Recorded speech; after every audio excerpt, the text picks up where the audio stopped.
design strength of your weld, you know, it is what is the design strength of your weld? The total length of your weld into the thickness of the weld into Fu by root 3. That is your formula what you have. Okay, total length of your weld into the thickness of your weld into your Fu by root 3. And in this case, okay, this should be equal to your factored load. What is the factored load which is given in your question? Factored load is given as 150 kilonewton. Okay, kilo, I'll write it as 10 per 3. So just substitute all your values.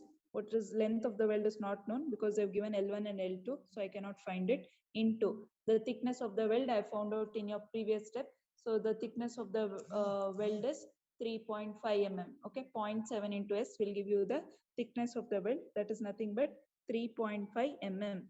Okay, just find the thickness using your formula. How will you find? Thickness is 0.7 into the size of your weld. Size of your weld is size of your weld that is given as 8 mm. Okay, so that is the size of your weld what you have to use. So length into the thickness, just use 0.7 into size of your weld into Fu by root 3, that is 410 divided by root 3. This will be equal to 150 into 10 to the power of 3. Please don't do divided by 2. That is the only change over here. Whenever you have single angle, please don't divide it by 2. Whatever load we have, the entire load should be carried by a single leg only. In the previous case, here I did divided by 2 when it was double angle, because the total load that is coming will be divided equally among your two legs, or it will be yeah, that is the reason I did divided by 2 both in the LHS as well as in the RHS, or the total strength divided by 2, and on the RHS total load by 2. Whenever you have single angle, the entire load should be taken by a single leg, and the entire strength of the weld depends on your single leg. So that is why don't do divided by 2. That is the only change between the previous problem and your current problem. So whenever you do that, you will get the total length of your weld, because that's only unknown. You will get it as 226.3 mm. So after you get the total length of your weld, what is your next step you have to do? You have to determine the L1 and L2 separately. Okay. So what is it I do? I will call L1 as the length of your top weld, and L2 as, because it is given in your figure, and I'll call L2 as the length of my bottom or the lower weld, anything you can call it. So after that is done, what will you do here?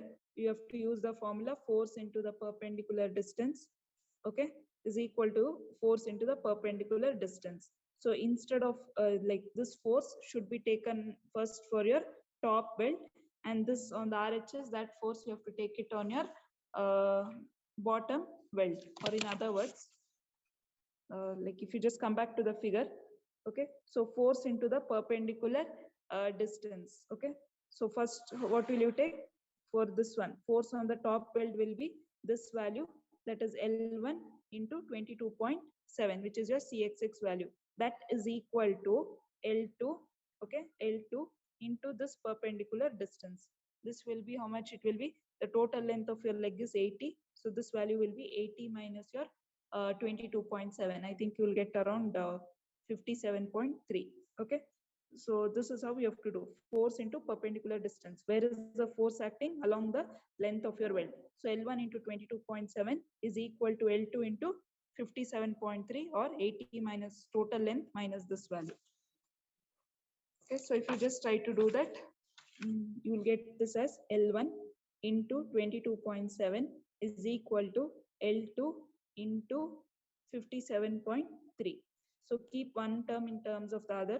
So I'll keep L1 is equal to L2 into 57.3 divided by 22.7.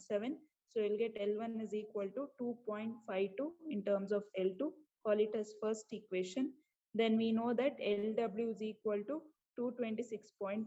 What does this indicate? LW is the total length of your weld, or in other words, it is L1 plus L2 is equal to 226.3.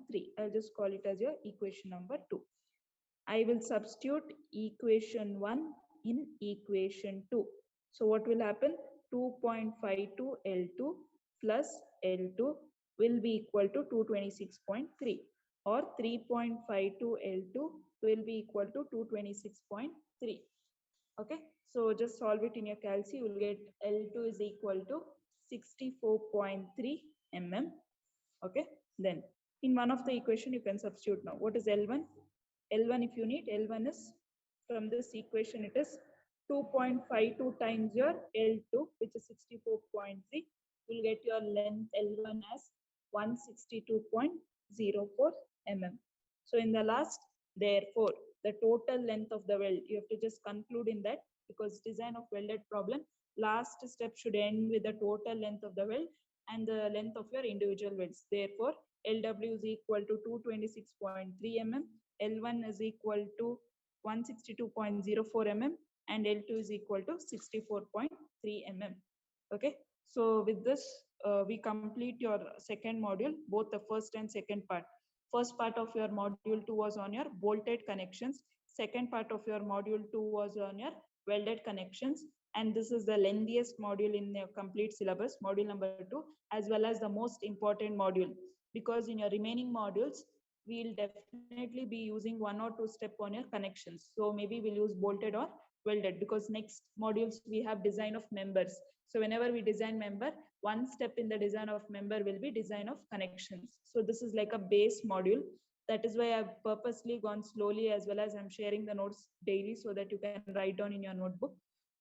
Okay, so please just go through this particular module. It is a very basic module, as well as it's the lengthiest module what you have in your syllabus. If you're thorough with this, then remaining modules you'll understand. If you have not followed this module, then it is difficult, because every module will be using this particular step in almost all your problems in every other module from module 3. Okay, so from tomorrow I'll start with your next module, that is your module number 3. And I think yesterday I didn't share the notes in the group. So yesterday's as well as today's, I'll put it now. Okay, so fine. We'll end the session. Okay, ma'am. Thank you, ma'am. Yeah.